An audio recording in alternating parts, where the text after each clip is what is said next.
Phone tapping case ప్రతిరోజు మాట్లాడుకున్న ఏదో ఒక ఎలిమెంట్ బయటకు వస్తూనే ఉంది. ఇప్పుడు ఈ కేసులో లింక్స్ అన్నీ కలిపితే గులాబీ పెద్దకు చెక్కులు తప్పవా? వాళ్ళు వీళ్ళు కాదు, అస్సలు ముద్దాయి మాజీ సీఎం అని రఘునందన్ రావు ఎందుకు అంటున్నారు? అసలు మీరేం చేయలేరన్న కేటీఆర్ వ్యాఖ్యల వెనుక కాన్ఫిడెన్స్ ఏంటి? ఫోన్ ట్యాపింగ్ వ్యవహారం ఇప్పుడు తెలంగాణ పాలిటిక్స్ను షేక్ చేస్తోంది. ఎస్ఐ నుంచి మొదలు పెడితే మాజీ పోలీస్ బాస్ల వరకు అందరి ఇన్వాల్వ్మెంట్ ఉందని ఇప్పటికే తేలింది. అయితే వీరంతా పాత్రధారులే, అస్సలు సూత్రధారులు వేరే ఉన్నారని మనం ఫస్ట్ నుంచి చెబుతున్నాం. ఇప్పుడు దీన్ని కన్ఫర్మ్ చేస్తున్నారు బీజేపీ నేత రఘునందన్ రావు. రాష్ట్ర ముఖ్యమంత్రి గారికి, తెలంగాణ హైకోర్టు చీఫ్ జస్టిస్ గారిని రెండు విషయాలు డిమాండ్ చేస్తూ ఉన్నా. ఒకటి, అప్పటి ముఖ్యమంత్రి చంద్రశేఖరరావు ప్రమేయం లేకుండా ఏ పోలీసోడు కూడా టెలిఫోన్ ట్యాపింగ్ చేయడు. అప్పుడు దుబ్బాక ఉప ఎన్నికల్లో మా దుబ్బాకకి ఇన్ఛార్జిగా పనిచేసింది ఎవరంటే హరీష్ రావు అనేటువంటి మంత్రి.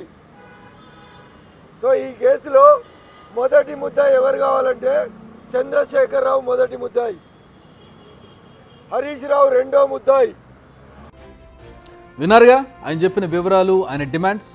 మొదటి ముద్దాయి కేసీఆర్, రెండో ముద్దాయి హరీష్ రావు. ఇదే ఆయన చెబుతున్న మాట. ఇప్పటికే Congress MLA NM Srinivasa Reddy complaint చేశారు. ఇప్పుడు బీజేపీ నేత రఘునందన్ రావు కూడా ఆయన బాటలోనే నడిచి పోలీసులకు ఫిర్యాదు ఇచ్చారు.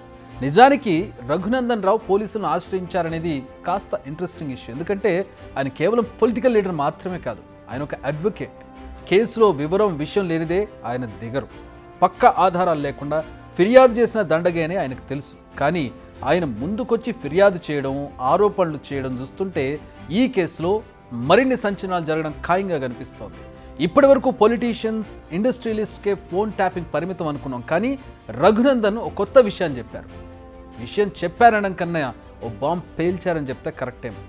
ట్యాపింగ్ అనేది పొలిటీషియన్స్కి మాత్రమే పరిమితం కాదు, న్యాయమూర్తుల ఫోన్లు కూడా ట్యాప్ అయ్యాయి అంటున్నారు ఆయన.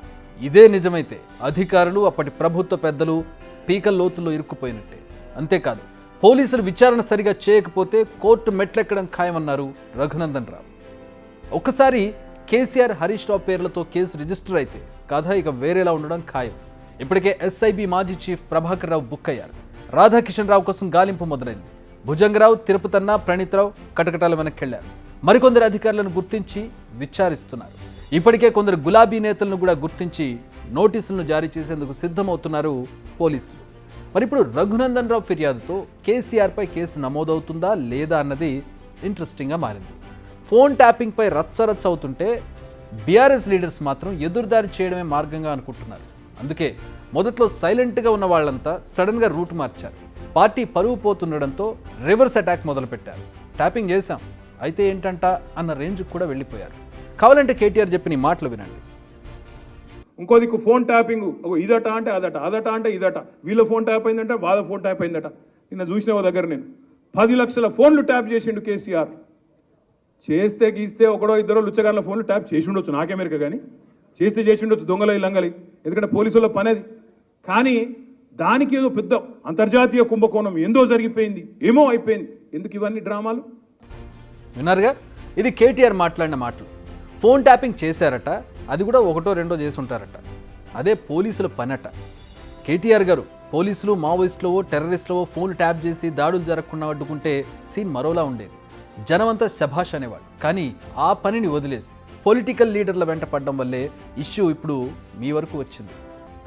ఆయన చెబుతున్న దాన్ని బట్టి ఆరోపణల్లో వస్తున్న ఫోన్లన్నీ చేయలేదు, కానీ ఏదో 1-2 చేసి ఉండొచ్చు అని చెప్పకనే చెబుతూ నిజాన్ని మాత్రం ఒప్పేసుకున్నారు కేటీఆర్. ఆయన అక్కడితో ఆగలేదు.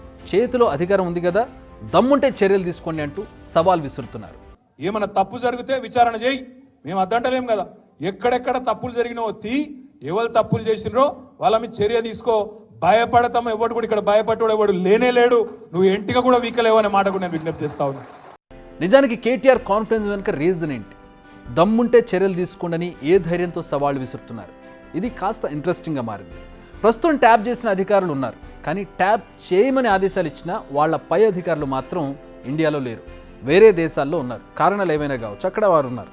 వారు ఇండియాకు ఇప్పట్లో వచ్చే సీన్ కనిపించడం లేదు. అదే కేటీఆర్ కాన్ఫిడెన్స్కు కారణమా?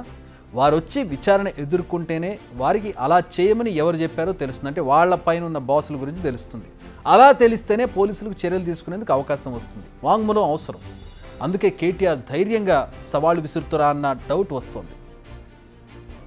కాదేది కవితకు అనర్హం, అదే రాజకీయాలకు వస్తే కాదేది వివాదానికి అనర్హం. అన్ని స్టేట్స్ ఏమో కానీ ఏపీలో మాత్రం కాస్త స్పెషల్. అక్కడ పాలిటిక్సే స్పెషల్. మామూలుగానే ఎలక్షన్ టైం, ఇప్పుడు తుమ్మిన దగ్గిన దాన్ని ఆయుధంగా మలుచుకునే టైం. అది అధికార పక్షమా విపక్షమా అన్న డౌట్ అవసరమే లేదు. విషయం ఏదైనా వివరణ ఇదే. నమ్మకపోతే ఏపీ కంటైనర్ కథ చూడండి.